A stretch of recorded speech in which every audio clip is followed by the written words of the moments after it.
এই দোয়াটা শিখে নেন, ইনশাআল্লাহ আপনার জীবনের সমস্ত সংকট কেটে যাবে। আমি নিজেও এই দোয়াটা বেশি বেশি করার চেষ্টা করি। দোয়াটা হচ্ছে, মুসা আলাইহিস সালাম একটা গাছের নিচে হেলান দিয়ে বসলেন, বসে দেখলেন দুইজন মেয়ে দাঁড়িয়ে আছে দূরে, পানি নিতে পারছে না, লোকজন পানি নিয়ে যাচ্ছে, ওরা দাঁড়িয়ে আছে বেচারি। মুসা আলাইহিস সালাম গিয়ে বললেন, কি সমস্যা আপনাদের?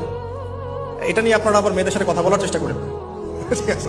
তো মাহারাম গায়রা মাহারাম মেনে চলে। তারা বললেন যে আমাদের বাবা অনেক বৃদ্ধ মানুষ, আমরা পানি নিতে পারি না যতক্ষণ না আমাদের কম পানি নিয়ে চলে যায়। মুসা আলাইহিস সালাম একটু বললাম না, ফিজিক্যালি খুব স্ট্রং ছিলেন, থাকে না বডি বিল্ডার, সামনে গিয়ে কথা বলে সরো পানি নিতে দাও, তখন মানুষ একটু মূল্যায়ন করে না। তো মুসা আলাইহিস সালাম এভাবে পানি নিয়ে দিলেন এবং বাছুরদেরকে পানি পান করালেন, করিয়ে গাছের নিচে এসে বসে আছেন।